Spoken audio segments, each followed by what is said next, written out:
Hello, parents. My name is Matt Moyer. I am the principal here at Rupert Elementary School, and I'm here to welcome all of you to a new school and a new school year. You'll see I'm starting a screen share here with a slideshow, and this is information for all parents of all new children in our building. So you might have a child that's just entering kindergarten, or you might have a child that's new to Rupert because you went to a different school last year. If so, this information is for you. This is general information about our entire school, but your child's teacher will give them information specific to their classroom and may even review some of the same things we review here. But I'm hoping that you'll take a few moments to watch this video so you get some information about our school. And the first thing I want to tell you is that this school is a welcoming school, and we know what it's like to be a new student or to have new students. So you'll see on this slide here, these two new students that I have here, these are my own children on their first day of kindergarten. Now they're in high school now, but I remember what it was like when they went to school, and I wanted to know that they were going to be safe and cared for, and that's very important, that you know your child is safe and cared for here at Rupert, just like these two children, the two Moyer children, when they went to school. You also see another picture here from quite a while ago, and this guy here in the middle, well, that's me. That's Matt Moyer when he went to Rupert Elementary School, because I went to school here too. And I know what it's like to go to school for the first time. And I remember it. I remember it here at Rupert. So I'm just like your own children on their first day of school. That's me way back in kindergarten. So we know what it's like. And it's important that you know that we care and love your children, and we're partners with you in educating your child. That's very important that you know. We want to partner with you and work with you during your child's elementary school years to help them develop into the best possible people they can be. You'll see a picture here on the screen of our Impact home visits. Your child might be a lucky Impact winner sometime. We go out a couple times a year to visit students and thank them for their great work in school.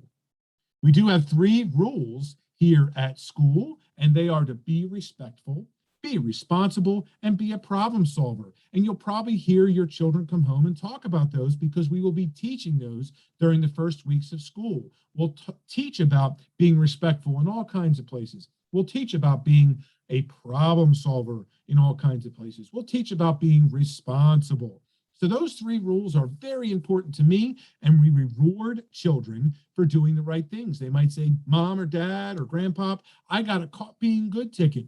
Well, that's because they were caught following one of these rules. Those tickets come down to the office, and occasionally we pick those out for prizes. So these are our 3 school rules. Please remind and refresh your children on them. Be respectful, be responsible, be a problem solver. Important information about our school day. Our doors open at 8:35. We want children here at 8:35, not at 8:30, not at 8:20, not at 8:15, but 8:35. There is no reason to be here any earlier than that, because that's when our doors open and your children will go to their classrooms for breakfast if they want to have breakfast. The breakfast in the cafeteria that we used to have is not happening any longer, so there's no reason for children to be here any earlier than 8:35. We also do not want lines waiting outside. So 8:35 is when the doors open. There will be adults here to help guide children to their classrooms and help them find their way. But 8:35 is our drop-off time. Between 8:35 and 8:55 is when you are on time for school, and that's breakfast time. After 8:55, you are late and would need to stop in the office to get a late slip. So we're asking for children to arrive at 8:35, no earlier, and no later than 8:55. We ask everyone to say their goodbyes at the door. Parents may not come in and walk children to class. That's not something we permit because of safety reasons. Being on time is important for your child's success. So we like them here on time because we start teaching and learning at 8:55. And we need your child here so they don't miss any important instruction. If they're going to get breakfast, again, 8:35 is the time to get here. If they're not having breakfast, you can go a little later, a little closer to 8:55 would be great. School ends at 3:10, and pickup for everyone is on the blacktop The playground, we close the drop-off loop and children come out with their teacher, and we ask parents to be patient as you come to pick your children up because we want the teacher to connect directly with you so we know your child is getting to the right person safely. That's very important. And we'll look to you to tell us who may pick up your child, and we will follow those rules that you give us. Remember, if there's going to be some change in how your child is sent home, we need that in writing from you. Oftentimes, 5 and 6 and 7-year-old children tell us something that they think is going to happen or something they want to happen, like I want to walk home by myself, but we won't do that unless you tell us that's what you want. So it's important you give those things in writing. We won't listen to a child because we just know that sometimes what they want and what you want are different things. Late pickups. We are asking that everyone be here on time. We understand sometimes circumstances happen where you might be late, but if that becomes a habit, it becomes a big problem. So I'm going to ask you to pause the video and check out the rules here from the Pottstown School District about being late. We're hoping that you're going to be on time every single day. We do have early dismissals periodically throughout the year, and this year they're all at 11:55. So it's standardized for every early dismissal, which is very nice for your planning purposes. But we also ask that you check the calendar to see when those early dismissals are so that you can make plans for your child so you know where they're going and what they're doing. And of course, please communicate that with us so we know your dismissal plans on early dismissal days. If there is going to be some closing that comes up due to weather, let's say we have a storm come in the wintertime we weren't expecting and we end up dismissing early, you would get a phone call to your house. However, we need to make sure we have your up-to-date information. So it's important that you keep up to date with your phone number. There are 2 ways to do that. Number 1, you can go on to Home Access Center, which I'll talk about a little later, and you can update your phone number right there. Or you can send the information into us and we can update it for you. We do have a healthy snack policy here in the Pottstown School District. The policy governs what students can have that they bring in for everyone in the class. It doesn't govern what you can send for your own child's consumption. So if you want your child to have a certain snack for snack time or a certain thing at lunchtime, that's okay. But if they have a birthday treat that they're going to give to everyone, it must follow our wellness policy. You don't have to send a birthday treat, but if you do, it can't be cupcakes or anything that doesn't fall within our wellness policy. So I would strongly encourage you, if you're going to send a treat, to check the wellness policy on our website. It gives you the exact details of what you can and cannot send and gives you suggestions of ideas if you're interested. But again, you don't ever need to send a treat for everyone, but if you do, it must follow our policy. Occasionally, students are going to be absent from school. When they are, we must have a note in order for the absence to be counted as a lawful excused absence. Absences are automatically unlawful until we receive a note. And up through 10 days of absence, we'll take a note from you as the parent that tells us your child was sick or something like that. After number 10, we need a doctor's note. This is Pottstown School District policy. A doctor's note from number 11 on for that absence to be considered lawful. So it's very important that you check on the number of days your child has absent and know when they get to that 10-day threshold. This includes educational trips. We can excuse up to 5 days on an educational trip, but you must fill out the paperwork and send it in advance, and those days do count toward the 10 days as well. So again, you might want to pause the video here and check out the rules about absences. If you're interested in volunteering or chaperoning, you must have all of your required clearances. There are 3 of them, and they can be found on the website. So if you think you might be interested, you can do that now. Clearances are good for 5 years. So you can go onto the website, go on and do the clearances, send those into the office now, and then you're covered for whenever you may want to help out if you're interested. Again, go to our website, do the clearances now in advance. So in case you want to get involved later, this could get in the way because sometimes it takes a little while for some of those clearances to get back. We do have a dress code, but we don't have uniforms. So I'm going to ask you to pause the video here and check out the rules for what you can send your child to school in. They're pretty basic. And for me, most important thing is dress for the weather. If it's cold, you got to have a coat and things so you can go out at recess time. You do want to have closed-toed shoes no matter what time of year it is, because the playground could be a dangerous place with sandals and things. We have mulch and all kinds of things where someone could get hurt. Other than that, let's just dress sensibly and responsibly for school. But again, you can pause the video right here and check out the Pottstown School District rules for what you can send your child to school in. We do require visitors passes when you enter school, and we have a system called Raptor. And in order for you to come in and get that visitor's tag, you need to bring your ID. So if you don't regularly carry your ID, you're going to want to make sure you bring that with you if you need to come into the school building for some reason. If you need to visit with a teacher, you must make an appointment in advance. They're teaching during the day. They can't stop their teaching to visit with a parent. They love to talk to you. You can email them, you can call them, or you can set up an appointment time to come in and see them. But we just ask that you don't pop in, because we usually can't accommodate those kinds of requests. And again, remember, if you're coming to school to visit, you must have your ID with you. So bring that with you when you come into the office. We do have safety drills here at school. We have one fire drill every single month and one emergency drill every single month. Sometimes we might have more than one, because we know practicing for an emergency is very important.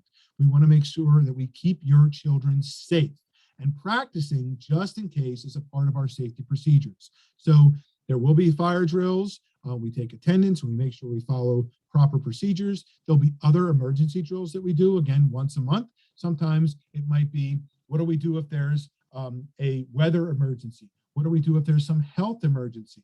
We also have run, hide, fight drills that we will teach your children, and then do those drills periodically throughout the year. So safety drills are an important piece of our safety here in the Pottstown School District. Breakfast and lunch. I talked a little about breakfast before. It's in the classroom. Lunch is also in the classroom. So we will bring those items to the classroom. Breakfast and lunch are free for every single child. But we do ask that you check the calendars to make sure you know what's being served. Because if we're serving something your child doesn't like and won't eat, they will be awfully hungry. So you can pack your child a lunch. You can pack your child a lunch every single day if you'd like to, or just select the days that work for you based on the lunch calendar. Inform your teacher of those kinds of things, like, hey, I'm going to have my child buy a lunch or get a school lunch every single day unless you hear from me. You know, sometimes our little ones, you send a lunch with them, but they decide to get a school lunch instead. And if that's not what you want, you need to communicate those things to your child's teacher so they get the lunch that they want. But again, breakfast and lunch are in the classrooms. We will be having proctors come in to supervise, of course, and we'll make sure things are cleaned and sanitized. We do have a 6-day cycle here at school. So our related arts classes do not work on a Monday through Friday schedule. They work on a day 1 to 6 schedule. And your children will get used to that very quickly. And your child's teacher will tell you what cycle day they have art, phys ed, music, or library. So you'll want to make note of that, so you know if you have library on day 3, that you send your child's library books back on day 3. Or if you have phys ed on day 1, that they wear sneakers for phys ed day. So understand that that schedule doesn't change. If we have a snow day or something else, and there's a calendar that has the cycle days on it, you can find it on our website, and that doesn't change. So the first day of school is day 1. We work our way through day 1, 2, 3, 4, 5, 6, and we start all over with 1 again. So it doesn't line up with the days of the week. And again, your children will get comfortable with this very quickly and know when they have which related arts class. Home Access Center. I highly encourage everyone to get onto Home Access Center through our webpage. You'll see what it looks like right here at the bottom of the screen. When you click here, you'll get to our parent portal, which looks like this. And when you go there, you can set up your account, and then you'll be able to access your student information. So for example, if you changed your phone number, you can go on into the information system right through Home Access Center and change your phone number. You can't change your address. That's something you need to come in with a proof of residency for, but you can change phone numbers and some other information. You can set up alerts on there to alert you when your child is absent, or to an alert when the grades get below a certain level. You can check grades, and report cards come through Home Access Center. So it's important for you to get on and set up your account so you can access your child's grades and information. And I would encourage you to set up those alerts that you want for yourself through Home Access Center. If you have questions about Home Access Center or are having difficulty, please don't call us here in the office. We're not capable of helping you with this, but you can email accesshelp@pottstownk12.org and they can help you through that email address. Sometimes parents forget their login and so on. They're the only ones who can help you with that. We don't have access to that information because it's your personal login. We don't have those things. So Home Access Center, I encourage you to get on right away and set up your account so you can get on to your child's information and particularly keep up with those report cards and those grades, because this is the way report cards come out now, on electronic Home Access Center. We do have a parent-teacher organization, which is called the Friends of Rupert, and I would encourage you to get involved when you see information come out from them. They're a great group. They support our children with fundraising. They help support for field trips and Fall Fest and all kinds of other great things. So they're a good organization, some great folks, and we hope that you'll get involved with them. Again, you want to do your clearances if you're going to get involved with the Friends of Rupert. Last little bit of information for you. Again, notify the office if you have changes in your phone number, or you can do it yourself right on Home Access Center. If you move, you need to stop in with a proof of residency or send a proof of residency with your child so we have your correct address. We can't change that in Home Access Center without that. Please refrain from calling the school and leaving messages. We never know exactly who's on the other end of that phone, and we can't relay messages to children. Emergency closings for any reason, whether that's weather or something else, you get a phone call. But the only way you get a phone call is if we have accurate information. So you should be getting phone calls from us, emails, text messages, if the information is correct in our system. Keep it up to date so you can keep informed. Another great way to keep informed is to follow us on social media. We have a very active Facebook page. We hope you'll follow us. We also have a Twitter, and it's not on here, but we do have an Instagram as well. So we hope you'll follow us on social media. It's a great way for you to keep up with information as well. We provide information, pictures, all kinds of great things through our social media page.